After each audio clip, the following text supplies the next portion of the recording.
Morning happy home family. এখন বেজে গেছে সকাল 8:45 আর আদি হোম তো 8টার সময় অ্যাজ ইউজুয়াল বেরিয়ে গেছে স্কুলে। আমার হাজব্যান্ড বেরিয়ে গেছে 8:30টার সময়। এই ব্যালকানিতে এসে কথা বলে একটাই সমস্যা, যেটা কিনা গাড়ি প্যাপু প্যাপু আওয়াজ। আমার কথা কতটা শুনতে পারো সেটা সন্দেহ। তো যাই হোক, আদি হোমে বাবা বেরিয়ে গেছে 8:30টার সময়। আর আজকে সমস্ত কাজটা খুব তাড়াতাড়ি হয়ে গেছে, সকালবেলা ব্রেকফাস্টে কোনো সমস্যা নেই। তো ভাবলাম যে ব্লগটা তাড়াতাড়ি স্টার্ট করে দিই। আর সকালবেলা চাল ডাল দিয়ে খিচুড়ি করেছিলাম, আদি হোম পাপা বললো সেটা খেয়ে যাবে। মটর ডাল আর মুগ ডাল দিয়েছিলাম, চাল দিয়েছিলাম আর প্রেশার কুকারে, সেটা দিয়ে আর কি নর্মাল চাল, গোবিন্দভোগ চাল না, সেটা দিয়ে 2টো সিটি দিয়ে নামিয়ে দিয়েছি। আর মাছ ভেজে দিয়েছিলাম সাথে। তো আমি শুধু এই খিচুড়ি 2 চামচ খেয়ে নিয়েছি আমি, ব্যাস আমার ব্রেকফাস্ট হয়ে গেছে।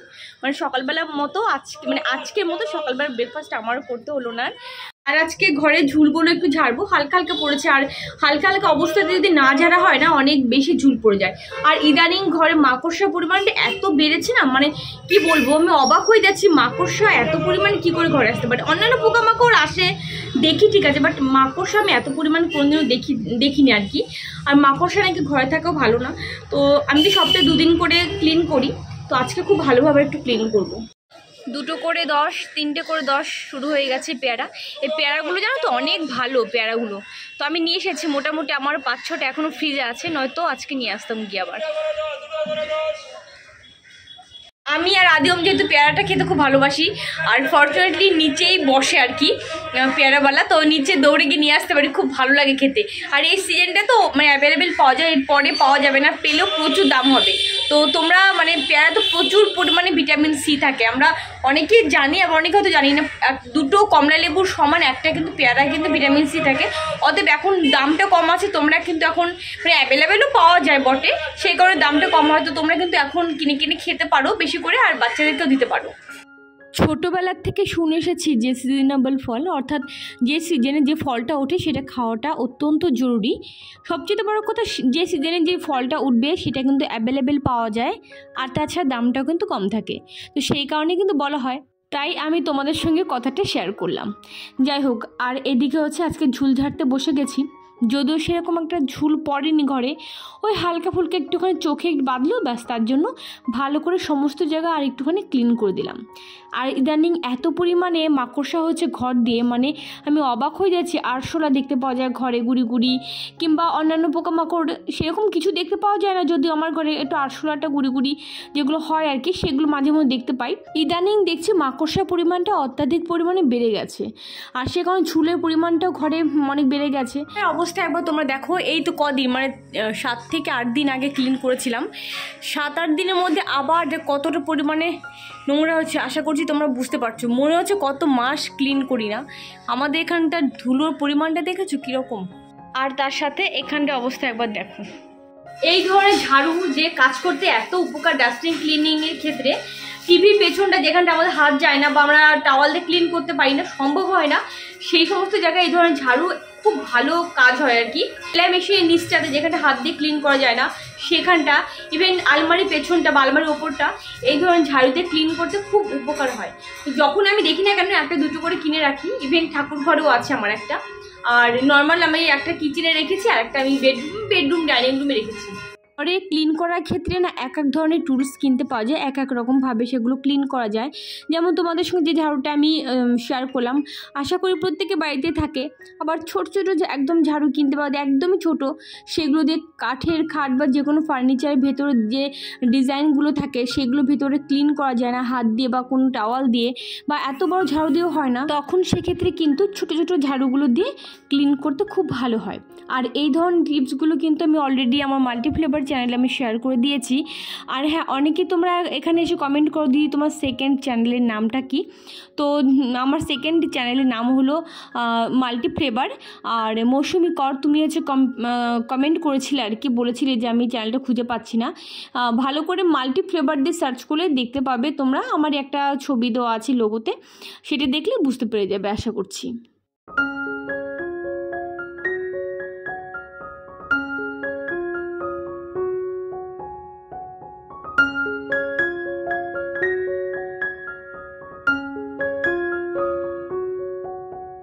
এই মানি প্ল্যান্ট গাছটা বেশ কয়েকটা দিন ঘরেই রয়েছে, আজকে একটুখানি বাইরে নেব, একটু জলও দেবো তার সাথে।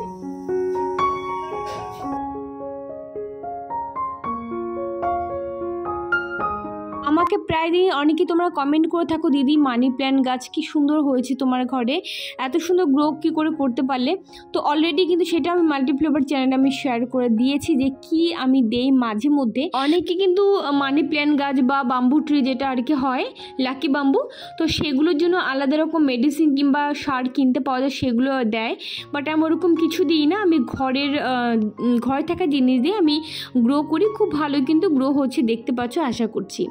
আর এদিকে কাজ করতে করতে মাসিও চলে এসছে, যদিও মাসিকে আজকে অনেকটা আর্লি আসতে বলেছিলাম, তারপরেও একটু লেট করে এসেছে, অসুবিধে নেই। তো আমি যেদিনকে ঘরে ঝুল ঝাড়ি কি হয় যে যখন আমি ঝুলটা ঝাড়ি আর মাসি সেই মুহূর্তে যদি কাজটা করে ভালো হয়, যে সঙ্গে সঙ্গে ঘরটাও ঝাড় দেওয়া হয়ে যায়, তাহলে ডবল করে দেওয়া হয় না। আর নোংরা মানে ঝুল ঝেড়ে নোংরাগুলোর এদিক ওদিক রেখে দেবো, হাওয়াতে এদিক থেকে ওদিক থেকে এদিকে যাবে, সেটাও ভালো লাগে না। সেই কারণে মাসিকে যেদিনকে ঝুল ঝাড়ি সেদিনকে মাসিকে একটু আর্লি আসতে বলি। আর এই যে বক্স কাটটা, এটা যে কি করুন দশা হয় মাঝে মধ্যে, এতটা পরিমাণে নোংরা জমে যায় তোমরা ভাবতেও পারবে না। যে ডিজাইনগুলো আছে মানে এত বিচ্ছিরি লাগে, প্রত্যেক দিন কখনোই সম্ভব হয় না, বা একদিন দুদিন বাদে যে ক্লিন করব সেটাও সম্ভব হয় না, সম্ভব না হওয়ারই কথা, কারণ এগুলো অনেক সময় দিয়ে ধৈর্য দিয়ে তারপর ক্লিন করতে হয়। তো এখানে আমি একটা গামছাতে ক্লিন করছি, তোমরা ভেবো না এই গামছাটা আমি ইউজ করি, এটা ছোট্ট একটা গামছা, আদিগমের ছোটোবেলার না মানে 1-2 বছর আগে আর কিনে দেওয়া হয়েছিল, ওরা ইউজ করে না, তো সেটা দিয়ে এখন মোটামুটি এই ডাস্টিং ক্লিনিংগুলো করে নিচ্ছি। তো আজকে মোটামুটি ভালো করে খাটটা ক্লিন করে দিয়েছি, তবে আমি যা দিয়ে কাঠের খাট আমি ক্লিন করি সেগুলো দিয়ে আর ক্লিন করলাম না, নর্মালি পেন জল ভালো করে নিয়ে তারপরে আমি মুছে দিলাম খাটটা। বিভৎস পরিমাণে নোংরা হয়েছিল, অনেক দিন হয়ে গেছে খাটটা ক্লিন করা হয় না, সেই কারণে আর কি। আর আমাকে অনেকে কমেন্টও করেছে, অনেকে বলবো না, 2জন কমেন্ট করেছিলে, আমার রুম ট্যুর দিয়েছিলাম তখন, সেই রুম ট্যুরের ভিডিওতে গিয়ে তোমরা কমেন্ট করেছিলে, আমি আজকেই দেখলাম, বলেছিলে যে দিদি এই খাটটা কোত্থেকে বানিয়েছো আর প্রাইস কত নিয়েছে আর কি। এটা হচ্ছে প্রায় 14 বছর আগের খাট, আমার বিয়ে হয়েছে এই ডিসেম্বর এলে 14 বছর হয়ে যাবে অলরেডি।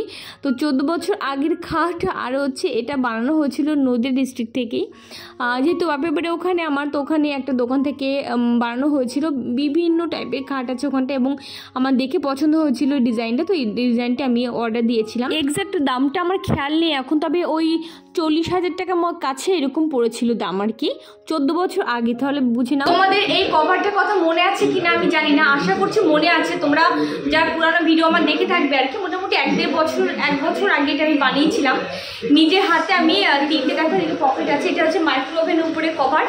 তো এই কভারটা না মোটামুটি 3-4 মাস ধরে আমি পাচ্ছিলাম না, এবং আমি ধুয়ে রেখেছিলাম, না আমি কোথায় রেখেছি খুঁজে পাচ্ছি না। অ্যাকচুয়ালি এটা খাটের বক্স খাটের নিচে কী করে গেল ভগবান জানে, আমি জানি না। দিয়ে হচ্ছে আর পরশু দিন আমি হচ্ছে বক্স খাটের তলাটা ভালো করে আমি বড় একটা স্টিক দিয়ে ক্লিন করতে দেখি এটা বেরিয়ে গেছে, কিছু কাগজের টুকরো বেরিয়েছে, প্লেট বেরিয়েছে, পেন্সিল ইরেজার প্রচুর বেরিয়েছে, তার সাথে দেখি এটা বেরিয়ে এসছে। আমি তো পুরো অবাক হয়ে গেছি। তো যাই হোক ভালোই হয়েছে, আবার ধোয়াই ছিল, তারপর আবার ধুয়ে দিলাম, যেহেতু খাটের তলে পড়েছিল, ধুলো ছিল লাগা, অনেক ধুয়ে দিয়েছি। তো আজকে ফাইনালি এর উপর পেটে দেবো।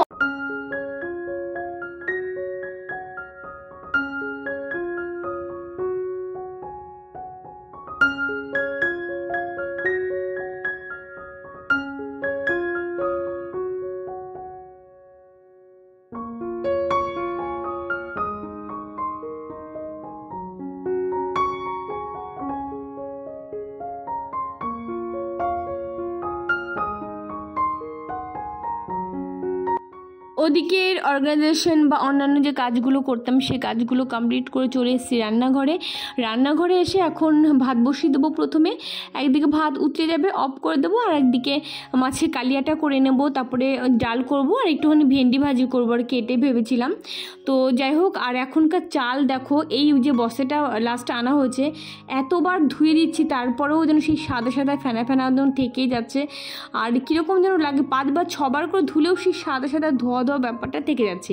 এর আগে যে বস্তাটা এনেছিলাম সেটা এত সমস্যা ছিল না, জানি না কেন। এদিকে ভাতটা বসিয়ে দিই, আর এদিকে যত থালা বাসন যা ছিল আর কি মাসি মেজে ধুয়ে গেছে, সেগুলো বা জায়গায় রেখে দেবো, তাহলে কি হবে কাজ করতে সুবিধা হবে। আর আমার কিচেনটা যেহেতু অত্যাধিক পরিমাণে ছোট, সেই কারণে কি হয় যে জামা কাপড় বলেছি, দেখো কীরকম মাথা গেছে, থালা বাসনগুলো যদি জায়গায় রাখি তাহলে খুঁজে পেতে সমস্যা হয়, সেলফটা পুরো আটকে থাকে, সেই কারণে যেখানটা দিই সেখানটা আগে সঙ্গে আমি রেখে দেবো।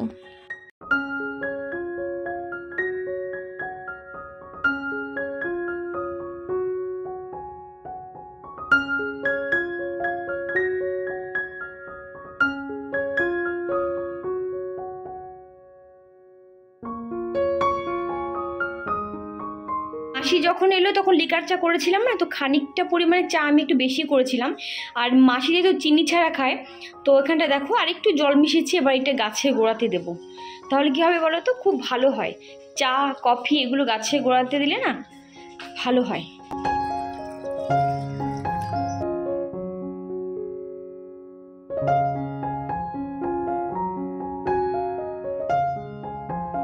এই ফ্রিজটি নেওয়ার পর থেকে এত সুবিধা হয়েছে, বরফ তো এক ফোঁটাও জমে না। আর নর্মাল যে সিঙ্গেল ডোরের যে ফ্রিজগুলো সেগুলোতে প্রচণ্ড পরিমাণে বরফ জমে যায়, তোমরা জানো বা তোমাদের বাড়িতে যাদের যাদের আছে তোমরা জেনে থাকবে। আর এটা এক ফোঁটা বরফ জমে না, কিন্তু খুব তাড়াতাড়ি ভেতর সব কিছু মানে ফ্রিজারের সমস্ত কিছু খুব তাড়াতাড়ি কিন্তু বরফ হয়ে যায়, এটাই মেন ব্যাপার। তো যাই হোক, এখানটা এবার আমি নিলাম কাতলা মাছে কালিয়া করব, আর বললাম মুসুর ডাল আর একটুখানি ভেন্ডি ভাজি করব। অনেক কয়টা ভেন্ডি দেখি রয়েছে ফ্রিজের মধ্যে, এবার আর আজকে যদি রান্না না করে তাহলে ভেন্ডিগুলো নষ্ট হয়ে যাবে, নষ্ট বলতে একদম শুকিয়ে যাবে আর কি, অনেক দিনের ভেন্ডি রয়েছে, তো সেগুলো ভাজি করব। তো এখানটা আমি কাতলা মাছের মধ্যে দিয়ে দিলাম একটুখানি লবণ, একটুখানি হলুদ, আর কিছুই না। তবে আমি আগের দিন একটা রান্নার চ্যানেলে দেখেছি একটু লঙ্কার গুঁড়ো মিশিয়ে তারপরে মাছ ভাজি করে। আমি জানি না, এখনও পর্যন্ত আমি ট্রাই করিনি, তবে ইচ্ছে আছে আমি একদিন ট্রাই করব। আমি ট্রাই করে দেখি, যদি ভালো লাগে ডেফিনেটলি তোমাদের সঙ্গে সেটা আমি শেয়ার করব। তো এখানটা লবণ আর হলুদ আমি মাখিয়ে নিয়েছি, 5 পিস মতো নিয়েছি মাছ। এগুলোকে আবার লাল লাল করে মানে কড়া করে আর কি ভেজে নেব, তারপরে কালিয়া করব।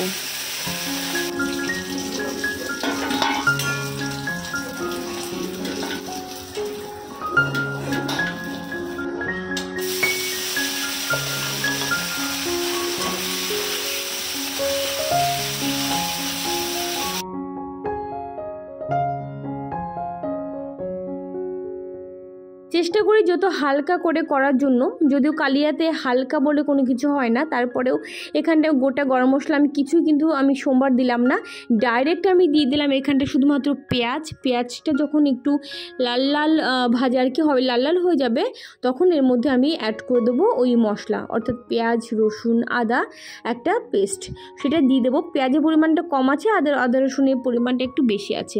তো এটাকে ভালো করে লাল লাল করে আগে ভাজবো, তার মধ্যে দিয়ে দেবো আমি টমেটো, দিয়ে দেবো একটুখানি শুকনো লঙ্কার গুঁড়ো, আর দিয়ে দেবো হলুদ লবণ, আর একটুখানি পরে আর কি দিয়ে দেবো ধনিয়া গুঁড়ো, জিরে গুঁড়ো আমি আজকে অ্যাড করব না।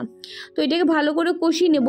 যদি খুব তেল বেশি না দিতে চাও তাহলে অবশ্যই একটু জল দিয়ে কষিয়ে নেবে। আর আমিও আজকে, যদিও আমি তেলের পরিমাণটা একটু বেশি দিয়েছি, আর তেলের পরিমাণ খুব একটা আমি দিই না, তবে আজকে একটু বেশি দিয়েছি। তো এখানটা ধনিয়া গুঁড়ো আমি অ্যাড করে দিলাম। যখন দেখবো মোটামুটি 80% আর মশলা ভাজা হয়ে গেছে, তখন আমি ধনিয়া গুঁড়োটা দিয়ে দিলাম। নয়তো ধনিয়া গুঁড়ো বা জিরে গুঁড়ো খুব তাড়াতাড়ি পুড়ে যায়, খেতে ভালো লাগে না। আর ওইদিকে বসে দিয়েছি আমি ভেন্ডি ভাজি, দুটোই তাড়াতাড়ি হয়ে যাবে। আর এর আগে প্রেশার কুকার ডাল আমি সেদ্ধ করে নিয়েছি, ব্যাস সেই ডালটা এখন সোমবার দিলে হয়ে যাবে। আর এখানটায় ওই পাশে হাঁড়িতে দেখতে পাচ্ছ আবার আমি অন করে দিলাম গ্যাসে আর কি, কারণ ওটা একবার উতরে গেছিলো, আমি অফ করে দিয়েছিলাম, এখন আবার আমি বসিয়ে দিলাম। তো এখানটা আমার কাতলা মাছের কালিয়া পুরো রেডি, দেখতে যেমন হয়েছে খেতেও সেরকম ইয়াম্মি হয়েছে, দুর্দান্ত টেস্ট হয়েছিল। নামানোর আগে সামান্য একটু দিয়ে দিয়েছিলাম ধনেপাতা। আর এখানটা হচ্ছে আমি ডালটা দেখো আমি ফুটিয়ে নিচ্ছি, আমি সোমবার দিয়ে নিচ্ছি।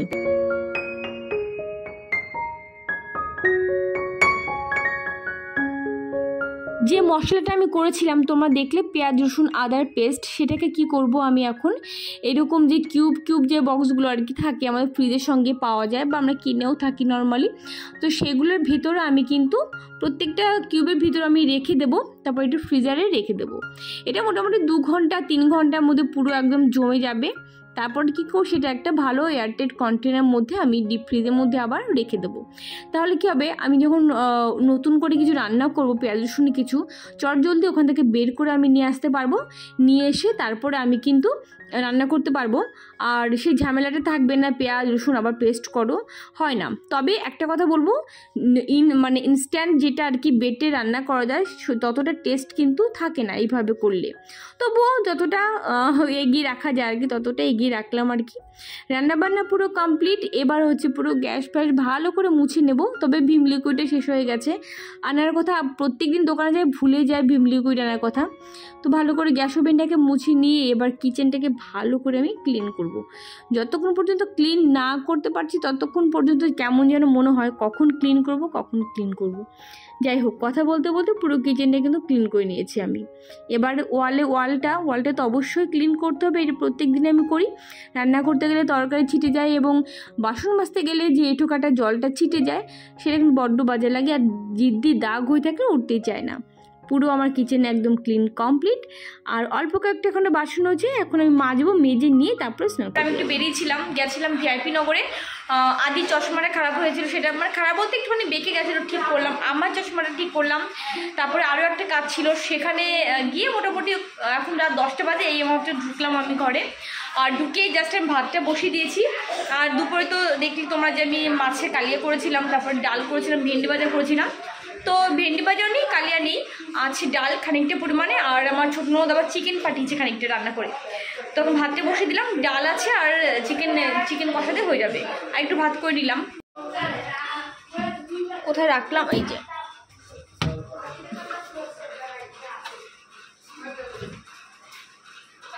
চলো, চিকেন পাঠিয়েছে, ডাল আর চিকেন দিয়ে রাত্রেবেলা হয়ে যাবে। খবরে দেখাচ্ছে আবার নাকি নিম্নচাপ শুরু হবে। ও আরেকটা কথা তোমাদেরকে বলিনি, দাঁড়াও 1 মিনিট। কুর্তিটা কিনেছি হচ্ছে গড়িয়াহাট থেকে। আমি যখন মাঝখানে কয়েকটা দিন ভিডিও দিলি তোমরা দেখেছিলে, তো সেই সময়টা আর কি আমি গড়িয়াহাটে গেছিলাম বেশ কয়েকবার।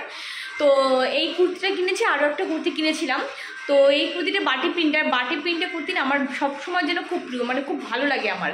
মানে বরাবরই বাটির প্রিন্টটা, মানে এই প্রিন্টের কুর্তি বলো, চুড়িদার, তারপরে আমি স্কার্ট পরেছি, টপ পরেছি, আমার খুব ভালো লাগে। তো এইটা তোমাদেরকে দেখিয়ে দিই, আমার খুব প্রিয় একটা কুর্তিটা তোমাদের সঙ্গে একটু শেয়ার করি। সামনেটা দেখো, একটা ছোট্ট করে কাটিং করা আছে, আর হাতাটা ছোট করে আমি লাগিয়েছি। তো আর গলাটা ছোটোর মধ্যে আছে, নর্মালি ছোটো গলা আমি পরি। তো কেমন লাগছে অবশ্যই তোমরা কিন্তু কমেন্ট করে জানিও। তোমরা অনেকে আবার বলতে পারো সামান্য একটা কুর্তি কিনেছি, এই আবার দেখানো কি আছে। বাটি প্রিন্টের কুর্তি, বাটি প্রিন্টের টপ, বাটি প্রিন্টের যে কোনো কিছু আমার পরতে খুব ভালো লাগে। একটা আলাদা কি বলবো, আলাদা একটা ভালোবাসা কাজ করে আমরা বাটি প্রিন্টের যে কোনো বাটি প্রিন্ট, বাঁধনি প্রিন্ট, এই সমস্ত প্রিন্টের মধ্যে। তো এই কুর্তিটা আমি দেখে এক চান্সে পছন্দ করে নিয়েছি। তো আজকে প্রথমবার পরলাম বলে তোমাদের সঙ্গে শেয়ার করলাম। কেমন লাগলো অবশ্যই জানিও। এখানটা জল একটু ফুটতে বসিয়ে দিয়েছি, চিকেনটা দিয়ে দেবো, কারণ চিকেনটা একদম আমার শুকিয়ে গেছে। দেখো কি অবস্থা, ফ্রিজে ছিল, পুরো একদম মানে বসে গেছে। চিকেনটা এমনিতে পুরো ঘন ঘন হয়ে গেছিলো, তো সেই কারণে একটুখানি জল দিয়ে জাল দিয়ে নেবো।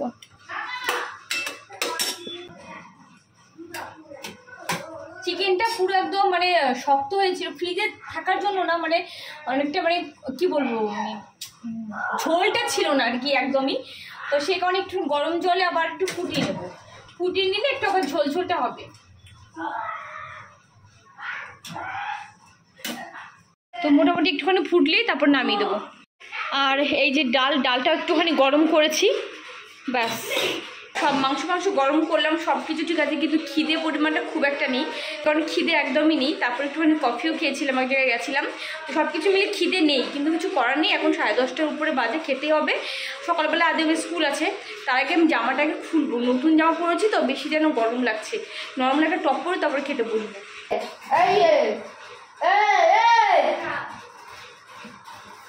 ডালটা ওখানে একটু গরম করে নিয়েছিলাম, আর এই চিকেন গরম করে নিলাম, একটু জল দিয়ে ফুটিয়ে নিলাম, দেখালাম। তো চলো এবার খাওয়া যাক। এদিকে হচ্ছে আমরা 3 জন খাচ্ছি, ক্যামেরাটা আমাদের 3 জনের দিকে ঘোরানো রয়েছে। এদিকে আমার হাজব্যান্ড রয়েছে, কিন্তু ও যেহেতু খালি গায়ে খাচ্ছে সেই কারণে অন ক্যামেরা করতে পারলাম না। তো 3 জন আমরা খাচ্ছি চিকেন আর হচ্ছে ডাল ভাত, সেটাই যা। খেয়ে দিয়ে এবার পুরো টেবিলটা ভালো করে ক্লিন করে নেব। তার আগে আমি কিচেনটাও কিন্তু ভালো করে আমি ক্লিন করে এসেছি। টেবিলটা দুবার করে ভালো করে মুছবো, মুছে নিয়ে তারপরে ফ্রেশ হব, ফ্রেশ হয়ে তারপরে ঘুমোতে যাওয়ার পালা। তো আজকের মতো ব্লগ আমি এই পর্যন্ত রেখে দিচ্ছি। আর দেখা হবে নেক্সট আরও একটা ব্লগের সাথে। আর ততক্ষণের জন্য তোমরা সবাই অনেক ভালো থেকো, অনেক হ্যাপি থেকো, আর অবশ্যই হাসতে থেকো। আজকের মতো টাটা।